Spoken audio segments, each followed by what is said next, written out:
So now to our sports section. So two big things. One, of course, is Atlanta-based, is we now have our head coach and our GM. So we're going to talk about that. And also the second thing is there's like in 2 weeks, there's some game. I don't know if you guys ever heard of it, Super Bowl. It's going to happen. So less than 2 weeks. It's less than 2 weeks, right? Next week. So we have to obviously we have to lead up to it. So we had some playoff games that we have to talk about. I got my ass kicked again. And so I lost the league. At this point, it was kind of like, you know how in the World Cup, like it's the people who are fighting for third place.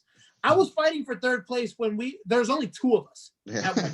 So it was like, I don't know why I even bothered. I thought maybe I had a chance. But anyways, so first and foremost, the Atlanta Falcons officially announced Arthur Smith, who was the Tennessee Titans offensive coordinator, as their new head coach.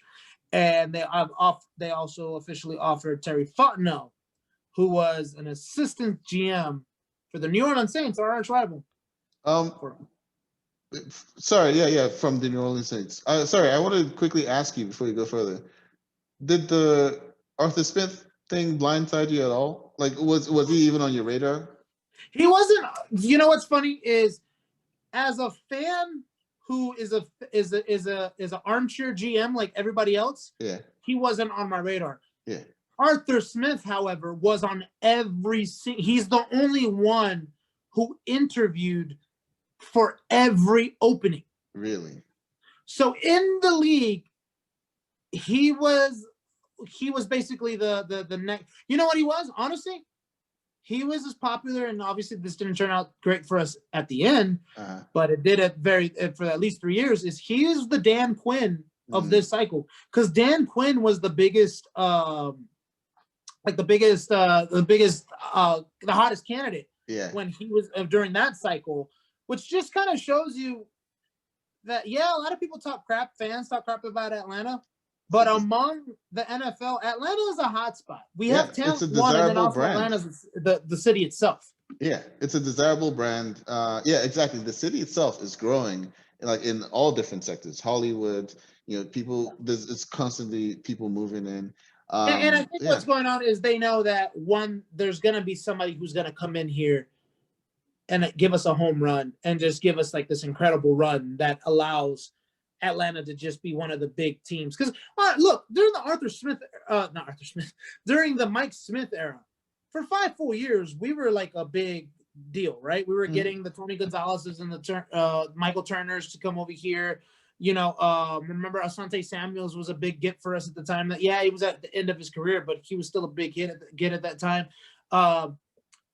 The beginning of the end was what's his name? Jackson, the running back from the Rams. Steve Jackson. Steven Jackson, remember, because he was like that.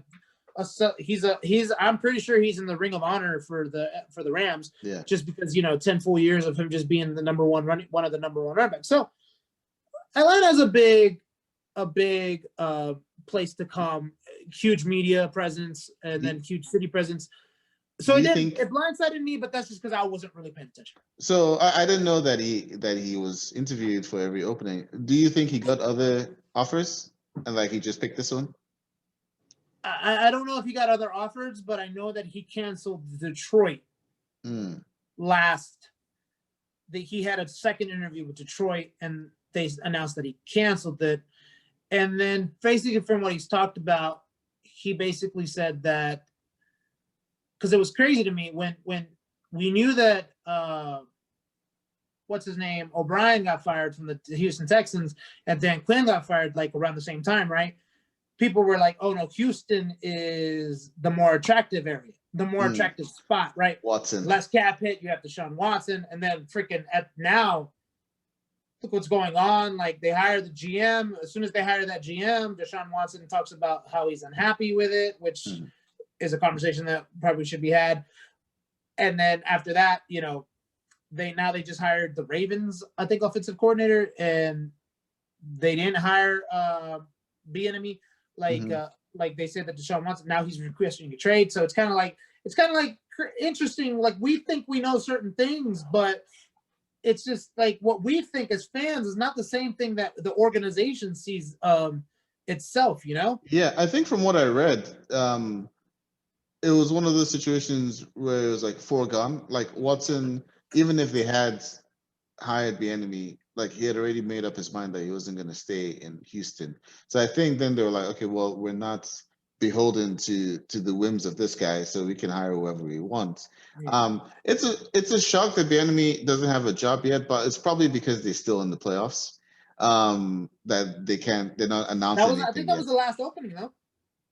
The last like coach Yeah, that that was doesn't the have a last. job. I think that's the last head coach opening job that was available. Oh, Uh, really? Oh, I see what you mean. Okay. Oh, then I don't know. I mean, I guess he's just gonna win a third with Kansas City next year. this is the thing. I honestly think there's something else going on that people aren't. Because if you notice, he hasn't commented on it, right? He hasn't commented on him not getting. Maybe that's just him just being like, I don't want to comment on something that's just an upset kind of thing to talk about, right? Yeah, but also he's still in the playoffs. I think they have this thing where they're like, we're not gonna talk about. I mean, we're gonna talk about what's in front of us, which is the next big game. Yeah, I Yeah, think but maybe after. when a team wants to wait, they wait. Like right, they waited for Shanahan for Mhm. us to finish the Super Bowl, and the jerk lost it for us. They waited for we waited for Dan Quinn Yeah. that year for him to get out of the Super Bowl, right? So it's kind of like there's something else there as to why he's not like this is a second go. It's probably honestly, it could be bad interviewing. Honestly, like Yeah, maybe. companies put too much they put too much stock into the interview itself. And these interviews are how long? Like 4 hours long? Yeah, maybe they're seeing stuff in the interviews that they're like, nah, he doesn't have anything to do with this. They've got Hill and Mahomes, and Yeah. so yeah, that's strange that there are no openings left, and this dude still If I'm doesn't not have a job. mistaken, there's no openings left. I'll check real fast. Yeah. But yeah, what was your like? So knowing what we have, knowing that we have the Matt Ryan, right? Obviously, there's the whole idea of the possibility of Matt Ryan being traded. It ain't gonna happen. Too much of a cap hit. There's no way. Look, Terry Fontenot is probably going to come in here. He's probably going to light up the Falcons, right? Because the say what you say about New Orleans Saints, they have for the longest time been walking the tightrope on being over the cap. I think they every single offseason they start off over the cap, right? And they figure it out. So he might be a cap genius, that he might be able to. He might get that from the GM that he worked with. The Atlanta Falcons still have Julio Jones, Calvin Ridley, Jaden Hurst, Matt Ryan. They have the fourth overall pick. Knowing all this, that, and honestly, I'm getting he could bring Matt Ryan back to MVP form like Shanahan did in 2016. That's kind of what I'm getting with Arthur Smith, especially considering Arthur Smith is like, look, I'm going to have an offensive coordinator, Ragnon from the Chicago Bears, but I'm going to call the plays because he calls the plays for Tennessee, right? So that to me is a great thing, right? Which I think that's where Dan Quinn failed when, remember, he became the defensive coordinator last year. Mm-hmm. I think that's where he failed. He was the defensive coordinator and the head coach, but he really should have been given somebody else. Because when he took over the play calling when we went on the Super Bowl run, the defense did a great job of a great turnaround, but he still had a defensive coordinator setting everything up. Yeah. So how do you feel knowing that he's going to be calling the plays? He's going to have he's still going to have Matt Ryan, because me and you agree Matt Ryan is still serviceable. Julio Jones, Calvin Ridley, what we have currently. How do you feel about the Arthur Smith hire yourself? Yeah, I mean, if we don't lose any of our like key players, like to trades and all that stuff, I've always been of the opinion that we have a team that can win 12 games in a season. Heck, we were 0-3, and just based off of what I was seeing on the team, I was like, dude, we can still win like a good 10 games. Obviously, we ended up only winning 4 games this season, but when you really look at the individual games, it went down to 1 or 2 really bad calls throughout the games. Now, I saw his first little interview he did, when he joined the team, and people say the right things. They know what to say, and it's about, can you like implement it? If he can implement the things he was saying, and we just get that little bump from making those one or two bad calls to making one or two good calls, we are easily a playoff team.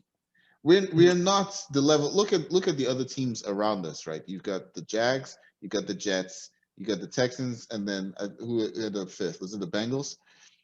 Those teams are bad teams. I'm sorry, they are bad teams. The Falcons are not a bad team. We are a good team with a bad record, and I think we just need someone who can just turn around a little bit. And I'm hoping he's the guy. I'm cautiously optimistic. Let's put it that way. So the new head coach for the Ravens is a guy named David Culley. Mm-hmm. I don't know much about him, but there's still a hope set about, and I get this, and I don't know if no black head coaches got offered jobs, like none of these openings were, but 3 GMs are black, right? Obviously Terry Fontenot is black. Forgot his name, but also he went from the Rams. He's now with the Detroit Lions. He's also African American. And I heard there was another one, but I didn't. If it's not the Falcons, I'm barely paying attention to them. So, but I heard it's 3. But I know for sure it's at least 2 because one of them is ours. They're. I don't think Deshaun Watson cared about the black part. Honestly, I don't. I think he cared more about are you going to put somebody who can help me excel? Yeah, I think it's so crazy because this extension is brand new. Well, help me excel in the sense that it's an offensive-minded person who has experience with a mobile quarterback. Because at the end of the day, that's what Deshaun Watson is. He can throw well and all that stuff, but a big part of his arsenal is his speed, his mobility. Yeah. This guy coming from the Ravens has worked with Lamar Jackson. He was the assistant head coach, wide receivers coach, and passing game coordinator. So he worked with the offense. He worked with Lamar Jackson. Yeah. So I think that's maybe what the Texans are also thinking of when they brought this guy in. But now Watson has made it clear that he wants out. All right. Well, then what do they do? It's so funny, right? Sean Watson doesn't have as much leverage as he thinks. Yeah, I was looking at the draft order. I was like, oh yeah, the Texans are the 3rd worst team. Nope, they gave up their pick to the Dolphins. They have a pick. Oh my goodness! So they gave up DeAndre Hopkins, and somehow along the way they gave up the 3rd pick. I mean, who was the GM? Who's making these decisions? Bill O'Brien. Bill O'Brien, yeah. Yeah, he ruined the team. Like, his presence will be.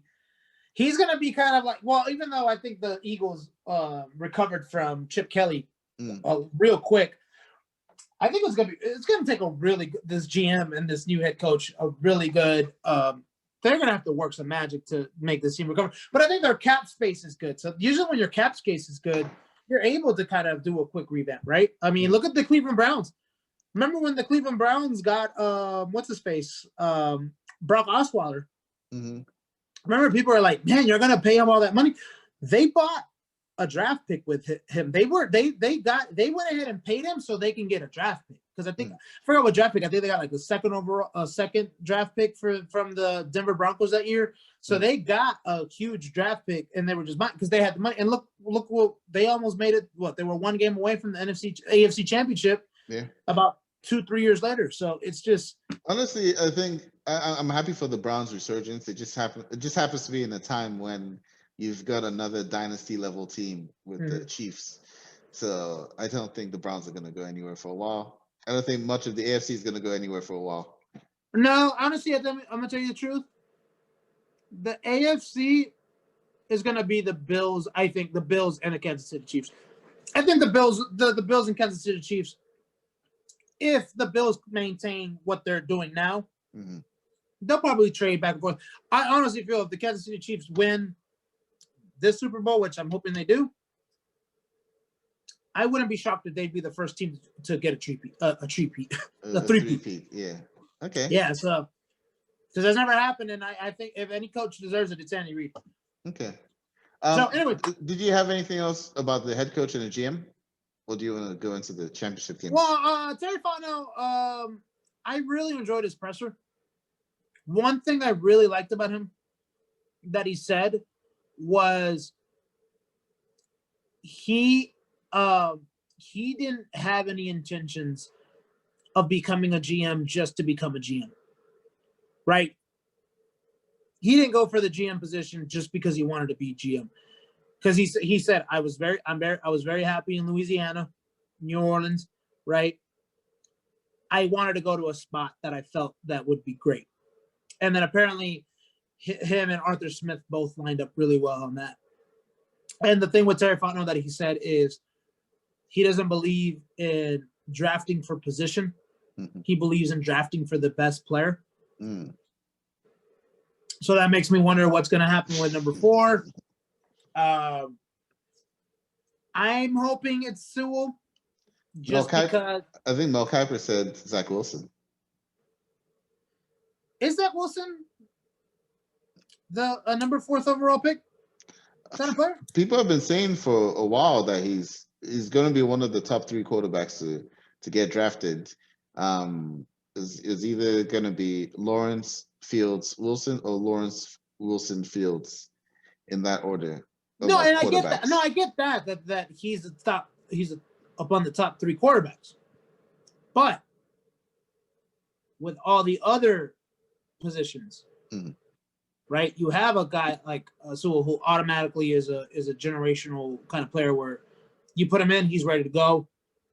You have that position locked up for at least 10 years, right?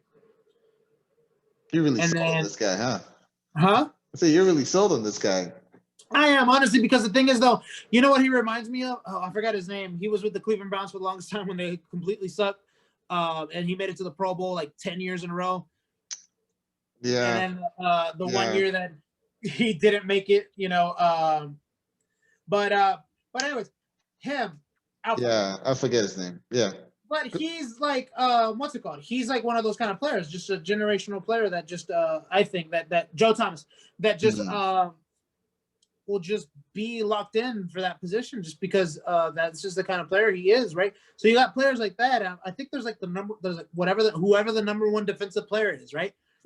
Is the number 1. I know this isn't a defensive heavy draft, but if you have the number 1, is he as the number 3 QB the better pick than the number 1 defensive player? You know what I mean? Is he as the number 2 QB? Because in Mel Kiper's draft, he had him as the 2nd QB going.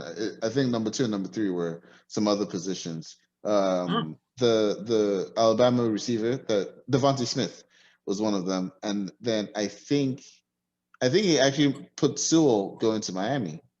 No, everybody is, which I'm upset about. Yeah, so then I think he had Zach Wilson as the number 4, which is the 2nd quarterback, and I think Fields is like all the way to like number 7. Yeah. So I mean, if we got a new QB, the thing is though, it's that person's gonna come in as a backup. They're gonna come in fighting for the. Now you never know; they might do a Russell Wilson. Remember, Russell Wilson was drafted to go behind who was it? Matt something. Whoever the QB, there was like a veteran QB. The veteran QB was signed so he could play. And then Russell Wilson beats him in camp, you know? So that guy could be one of those, right? Like Matt Ryan is the number 1 QB of the team, right?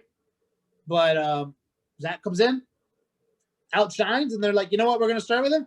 And then that's when you start to look out at teams and be like, hey, we have Matt Ryan sitting on the bench. Yeah. Really quarterback needy team. Well, look, the Packers did it with their first pick last year. They picked Jordan Love. And, you know, some say that it made Rodgers better. Like Rodgers upped his game. So maybe that's the kind of thing to put a fire on. That's true, because, you know, Matt Ryan was not getting any pressure from Matt Schaub. Exactly. He really was. And we do need a new backup, so we'll see. But yeah, so that's our QB. I mean, not QB. Our coach, our new head coach, and our new GM.